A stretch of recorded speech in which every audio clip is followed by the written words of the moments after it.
pinjaman dari masyarakat atau dana pihak ketiga. Dana dari modal sendiri yaitu dana yang ada di dalam bank tersebut. Sedangkan dana pinjaman dari pihak luar yaitu dari pihak dalam negeri maupun dari pihak luar negeri. Dana pinjaman yang dimaksud dari masyarakat atau dana pihak ketiga yaitu dana yang dari pihak-pihak yang menabung atau deposit atau sebagainya. Jenis-jenis bank di Indonesia yaitu ada 4: bank sentral, bank umum atau bank komersial, bank pengkreditan, dan bank syariah. Next Kak, Kak Farah, next. Makasih Kak Farah. Selanjutnya, lembaga keuangan selain bank yaitu ada 4: 1. Pasar modal, pasar uang, pasar perusahaan asuransi, dana pensiun. Dari pasar modal itu sendiri ada pasar primer dan pasar sekunder. Dan dalam pasar primer tersebut ada terbagi dalam 3, yaitu instrumen pasar uang, obligasi, saham. Dalam ketiga itu, saham itu dibagi dalam 2, saham umum dan saham preferensi. Lembaga keuangan selain bank itu yang kedua yaitu pasar uang. Yang ketiga perusahaan asuransi, yang perusahaan asuransi tersebut terbagi dalam 2, yaitu asuransi jiwa dan asuransi non jiwa. Yang termasuk dalam asuransi jiwa yaitu ada 3, yaitu asuransi kecacatan, asuransi anuitas, dan asuransi kesehatan. Asuransi non jiwa tersebut dalam perusahaan asuransi yang kedua yaitu asuransi non jiwa juga dibedakan menjadi 2, yaitu asuransi benda dan asuransi kecelakaan. Lembaga keuangan selain bank yang keempat yaitu dana pensiun. Selanjutnya next Kak Farah. Terima kasih. Sistem perbankan di Indonesia. Tugas utama dari Bank Indonesia: 1. Membantu pemerintah sebagai agen pembangunan serta memperluas kesempatan kerja. 2. Mencapai dan memelihara kestabilan nilai rupiah. Untuk mencapai tujuannya, Bank Indonesia memiliki 3 pilar. 1. Menetapkan dan melaksanakan kebijakan mengatur sistem pembayaran. 2. Menjaga kelancaran sistem pembayaran. 3. Mengatur dan mengawasi sistem perbankan Indonesia. Kedudukan Bank Indonesia itu sendiri: 1. Sebagai bank sentral yang independen. 2. Sebagai Bank Indonesia sebagai suatu lembaga negara yang independen. 3. Wewenangnya bebas dari campur tangan pemerintah dan atau pihak lain. Status Bank Indonesia: pertama, sebagai badan hukum politik. Kedua, sebagai badan hukum perdata. Terima kasih. Sekian dari saya. Kemudian saya lanjutkan ke Pak Usnanta.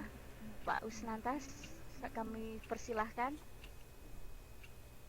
Selanjutnya siapa Mbak? Selanjutnya Pak Usnanta. Iya, oke. Oke, terima kasih Pak Usnanta. Terima kasih Kak. Halo, selamat malam semuanya. Kira-kira bisa dengar suara saya enggak ya? Oke, berarti udah bisa dengar ya. Terima kasih buat Mbak Sri yang telah memberikan waktunya. Perkenalkan, nama saya Usnanta. Di sini saya akan mempresentasikan kelanjutan dari Mbak Sri Maryanti.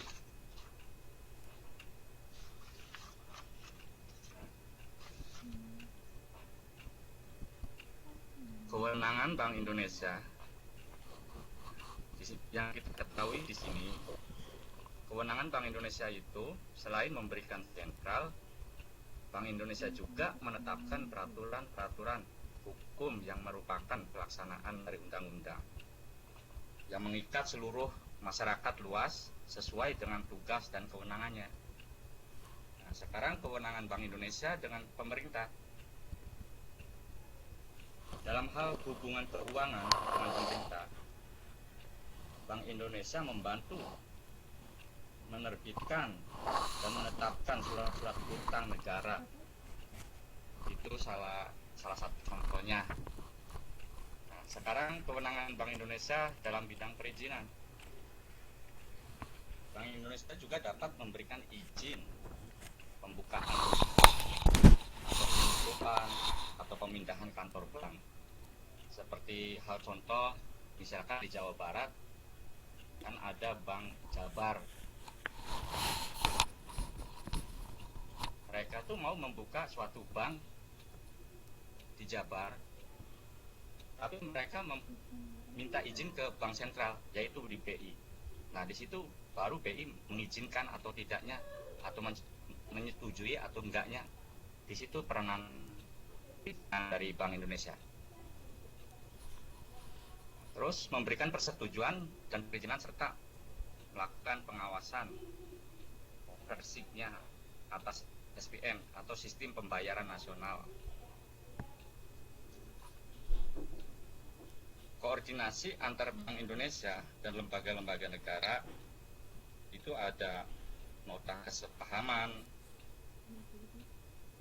keputusan bersama, atau yang kita sebut dengan surat keputusan bersama,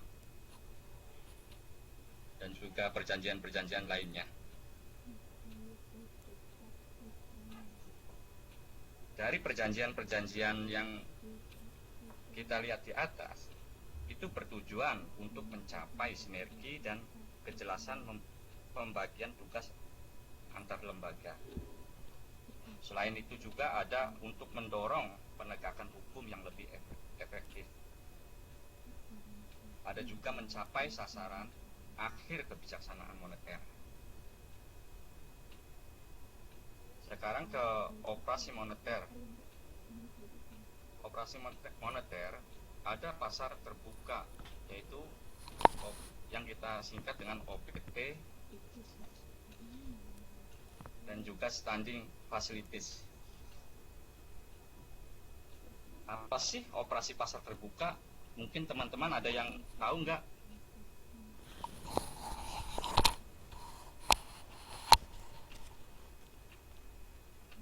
Ya udah, saya lanjutkan untuk operasi pasar terbuka. Di sini penjelasannya.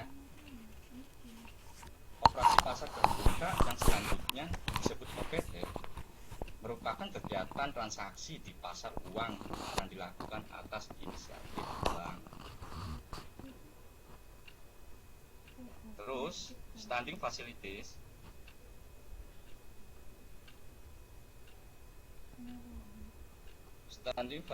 itu Indonesia kepada maksudnya merupakan penyediaan dana rupiah dari Bank Indonesia kepada bank dan penempatan dana rupiah.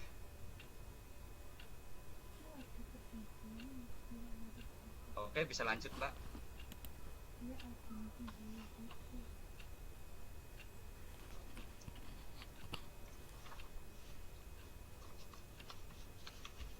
Mekanisme transmisi kebijaksanaan moneter. Beberapa jalur mekanisme kebijaksanaan moneter. Di sini ada jalur suku bunga, jalur kredit, jalur nilai tukar, jalur harga atau aset, jalur ekspektasi,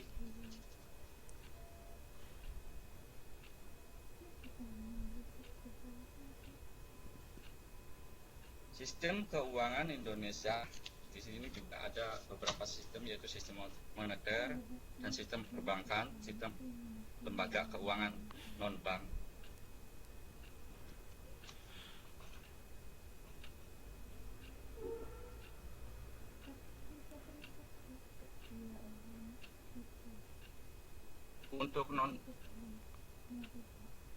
Untuk fungsi dari bank,